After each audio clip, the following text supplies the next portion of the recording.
I'm Dwayne Brown. Tonight on KPBS Evening Edition, police stops at the top of the agenda for an open house on tour in San Diego. The one-on-one conversation between officers and the community on racial profiling.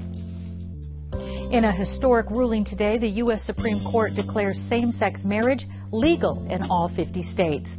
I'm Peggy Pico with reaction, legal analysis, and a conversation with California's openly gay Assembly Speaker Tony Atkins on today's landmark decision. An emotional day in Charleston. KPBS Evening Edition starts right now.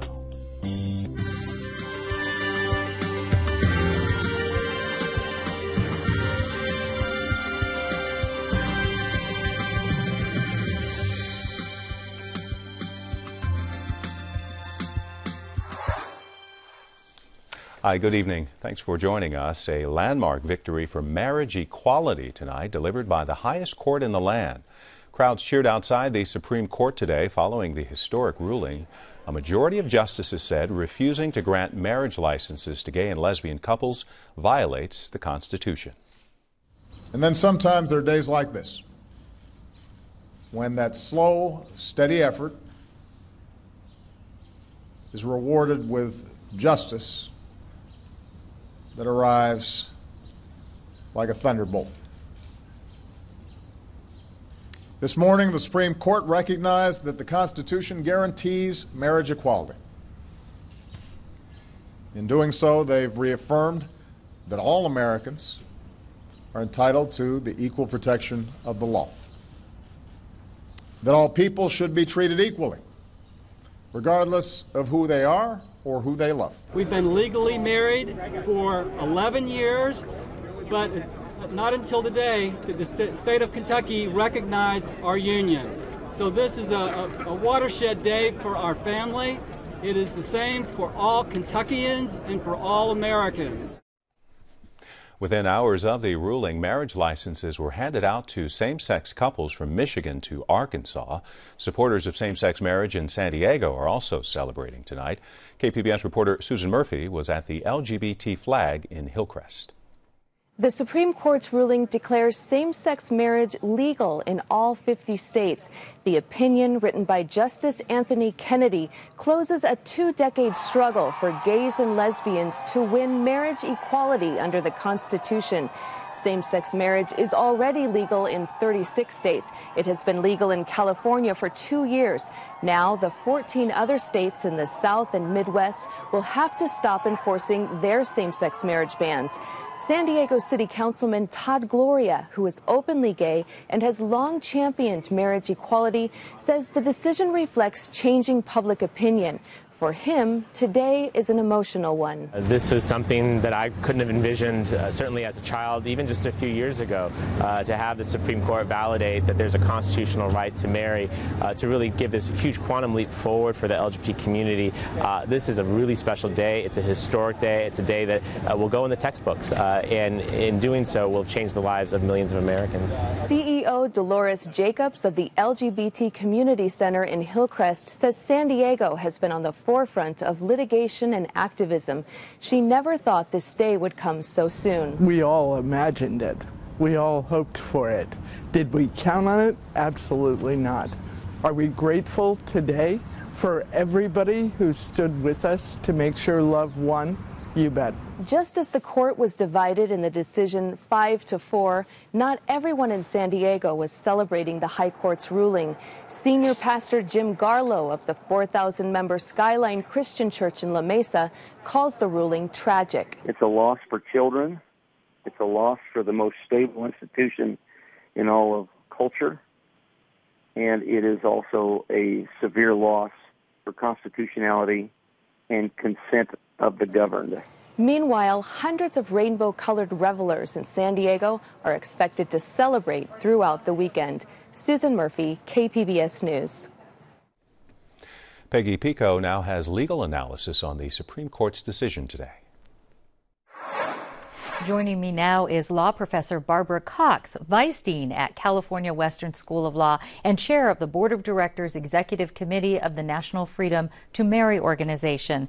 And Barbara, what's your reaction to this 5-4 decision giving same-sex couples the right to marry? Were you surprised? I wasn't surprised, but I couldn't stop crying for about an hour. It's just, it was a tremendous opinion. Justice Kennedy encapsulated all the important points. And, you know, it's been a very long time. I've been working on this for 32 years, so it's a wonderful win. Remind us of the case that landed this in the Supreme Court. Well, it's couples from Michigan, Ohio, Kentucky, and Tennessee had all sued to be given the freedom to marry because their states had banned them from doing so, or they had marriages from other states and their states wouldn't recognize them. And so the Sixth Circuit was the first and only Court of Appeal that actually upheld the bans, and then this was the Supreme Court appeal from that decision. Now today the Supreme Court, of course, said the right to marry is fundamental. That's a quote from them. What is the legal basis for that right to marry decision? Well, they based it primarily on the due process section of the 14th Amendment, and it was such a tremendous result because most states have been looking at it from an equal protection standpoint. It's not fair to treat same-sex and opposite-sex couples differently, but the Supreme Court really focused on the fundamental right to marry, that everyone has a fundamental right to marry and that same-sex couples have that same right. Now, in his dissent, Chief Justice John Roberts said, "This court is not a legislature." What is his argument against that, using that language? What he's saying is that changes like this should happen either through the legislature or through the voters. But the problem is that in 1967 the Supreme Court struck down the interracial marriage bans across the country. It wasn't until 2001 that the voters of Alabama removed that unconstitutional provision from their state constitution. And so the idea that you would have this kind of significant change done through the ballot box or through the legislature is just impossible. It takes a long time for sure. Let me ask you this, though. This ruling, same-sex couples, what does it mean for San Diego and across the country, people who are married or want to get married that are same-sex? Well, I think they're now, we've seen the pictures of people who have the first couple to marry in Kentucky, the first couple to marry in Mississippi.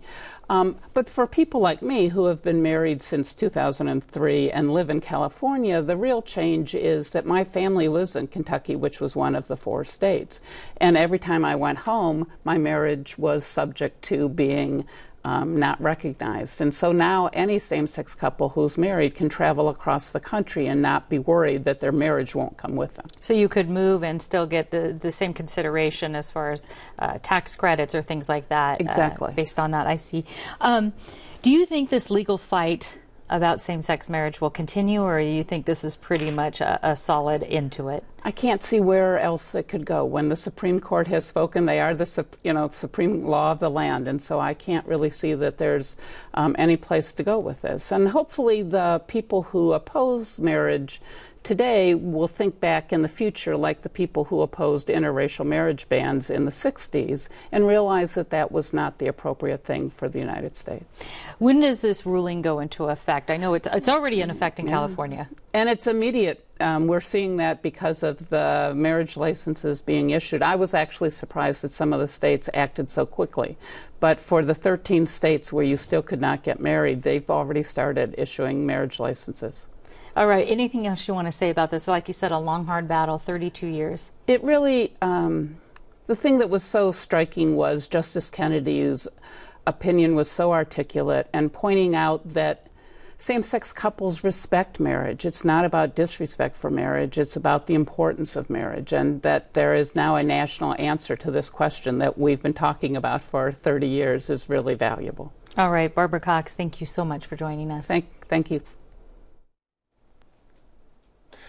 California is also reacting to the Supreme Court's landmark ruling. Groups like Equality California applaud the decision to legalize marriage for same-sex couples in all 50 states. Those of us in California where we have had marriage, the minute you leave the state, you might have to check your rights at the door, at the border, and to have that impacts our freedom. So to have the freedom to travel and to move throughout the United States of America and have your relationship recognized and honored, someone gets hurt while you're traveling, something happens to your family, it's so important. That's probably one of the most significant aspects of this decision. She says the work is far from over in terms of changing attitudes and beliefs, but the decision from the highest court is a big step. Peggy Pico has more reaction on today's historic decision from California's first openly lesbian Speaker of the Assembly. California Assembly Speaker Toni Atkins, welcome to Evening Edition. Thank you so much. It's great to be here. Now, Speaker Atkins, throughout your career, you've fought for LGBT rights and marriage equality. So what does this decision mean to you personally? Well, it means that friends and family across the country are going to be able now to have the same right that I was able to do in 2008 when I married Jennifer. To have rights be available to some people in some parts of the country, but not for all, didn't feel good. And so today we get to celebrate the fact that everyone is equal under the law. And they can marry whom they choose as adults. Who they're committed to and choose to remain with.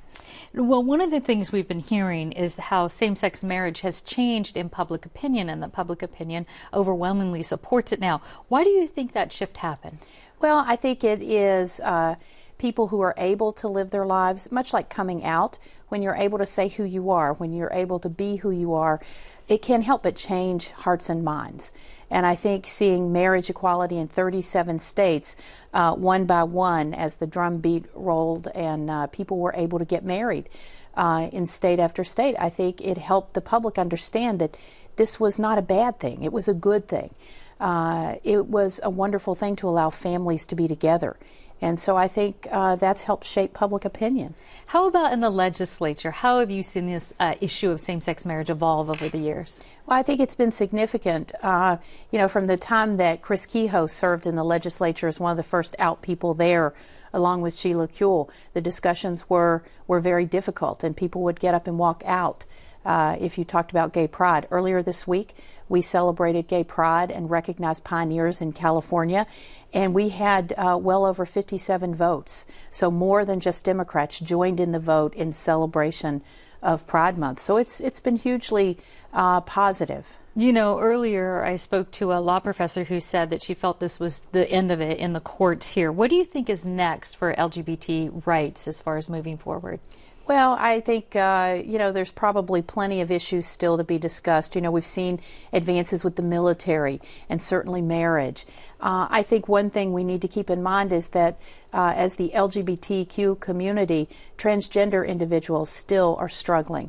Still, when, you know, we've just experienced in the last couple of months 3 deaths of young people who were transgender. And I think that we've got some work to do in the area of transgender rights. I see. But today we celebrate. Today we celebrate. We're not going to move forward yet. Now, San Diego's Gay Pride Month. You talked about Gay Pride. It is Gay Pride Month nationally, but here in San Diego, we're going to celebrate that in a few weeks here. So how do you expect this ruling to be celebrated here? Well, I think the community, tonight we start a celebration. We've been celebrating. We acknowledged Dr. Dolores Jacobs and Matthias Stevens at the Capitol Monday for being pioneers. We'll continue that celebration tonight in our community, and I know it's just going to be an incredible Pride as we get to see that friends, you know, Pride is one of the biggest celebrations in San Diego. Well more than 100,000 people join us, and many of those individuals are from out of town. So I think we're going to get to celebrate more than just for San Diego, more than just for California, but nationally. All right, California Assembly Speaker Toni Atkins, thanks so much. Thank you. Check this out, a rainbow flag on display now at the California Tower, that's in Balboa Park. Park workers shared this video on Twitter less than an hour ago. Now, the landmark ruling legalizing same-sex marriage is our top story on our website. Of course, you can find more folks sounding off from social media and beyond on KPBS.org. In other news tonight, a violent development in the New York manhunt for 2 escaped convicts. The Associated Press says Richard Matt, he is the man on the right of your screen, was shot and killed by officers, and the second convict, David Sweat, is still at large. Matt was serving 25 years to life for killing his former boss. They staged a brazen escape from a maximum security prison 3 weeks ago. Clinton Correctional Facility is near the Canadian border. Officers there say they use power tools to cut through cell walls, even steam pipes. President Obama delivered a rousing eulogy today in South Carolina for 9 people who were slain last week at an African-American church during Bible study. One of them was Clemente Pinckney, a state senator and pastor who Obama called a good man. What an example he set. What a model for his faith. Right. And then to lose him at 41. Slain in his sanctuary with 8 wonderful members of his flock, each at different stages in life but bound together by a common commitment to God. The Reverend Pinckney and 8 others were shot and killed during Bible study at one of the oldest AME churches in the South. To the families of the fallen, the nation shares in your grief. Our pain cuts that much deeper because it happened in a church. Obama received enthusiastic applause and several standing ovations from the crowd of more than 5,000 mourners. He decried gun violence and called for an end to the display of the Confederate flag. The shooting suspect, Dylan Roof, was seen in photos displaying the flag. Like a preacher in the pulpit, Obama said it was an act that he imagined would incite fear, but God works in mysterious ways. The alleged killer could have never anticipated the way the families of the fallen would respond when they saw him in court in the midst of unspeakable grief with words of forgiveness. He couldn't imagine that. The president wrapped up the 4-hour service belting out the first words of Amazing Grace, all by himself. How sweet the sound that saved a wretch like me.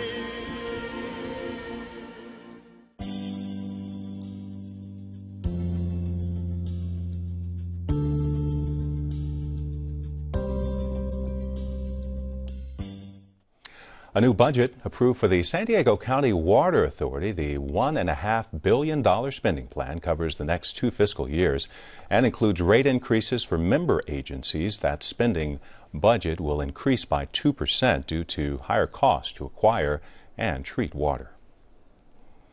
Every year, San Diego Police Foundation invites the public to experience what recruits go through in the academy. This year, they got a look at how the department trains to avoid racial profiling. KPBS reporter Megan Burks brings us the story from southeastern San Diego. Paul Alexander barely clears the threshold of the Tubman Chavez Community Center before a uniformed officer greets him. How you doing? What's your name? Paul. Paul, Dave Mealy. With his storefront a couple miles away, Alexander is used to seeing cops. A recent spate of shootings has ramped up police presence, and Encanto's reputation as a gang neighborhood means a lot of red and blue lights to begin with. This year, the San Diego Police Department held its annual open house in Encanto, specifically to address concerns about racial profiling. Training staff wanted to share publicly for the first time their non-biased policing curriculum, and they wanted to have the kind of face-to-face interaction Alexander experienced at the front door. The key here is creating dialogue, creating conversations, keeping the community concerns at the forefront. Sergeant David Bautista teaches the non-biased policing class. The state requires it every 5 years, but San Diego's officers get some form of it every 2. Bautista says the idea is to get officers to recognize that they're predisposed to associate race and criminality. Discussions, mock scenarios, and a series of videos are supposed to tease out that bias. Another belief you may have is that racial profiling is racism. It is not. It is the use of race as a predictor of criminality. But Saturday's demonstration veered into a slightly different direction for Alexander.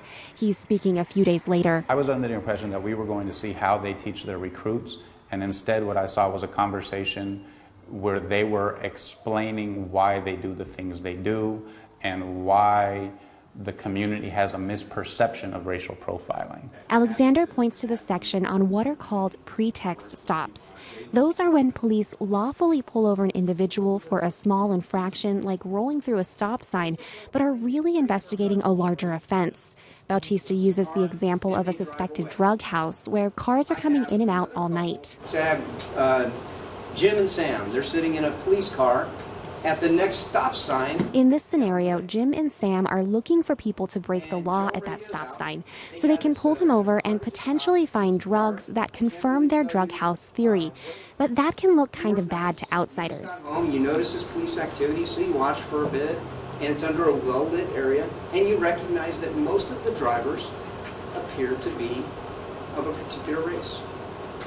So does that give clarity to what a pretext stop is first off, and how pretext stops could appear to be racial profiling? Training Captain Brian Ahern says sharing that kind of insight with community members should temper the assumption that they're being targeted because of their skin color. The more that we can bring the community's perspective into the classroom, the more the officers can factor that in terms of, for example, explaining to the person stopped the reasons why they were stopped. The state thinks it's a sound strategy, too. It calls it procedural justice and plans to unveil curriculum on it in the fall. But Alexander says many in the community are already turned off.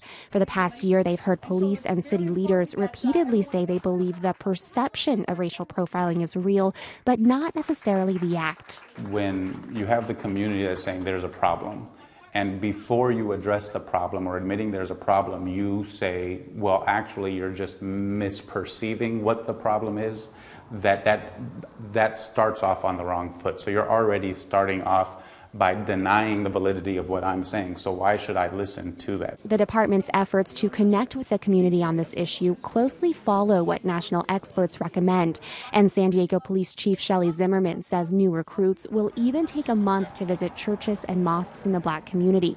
But Alexander says until the department gives a little on its stance that racial profiling isn't happening, its message will be lost. A rough analysis of the department's data suggests people of color are subject to more stops and searches than other groups.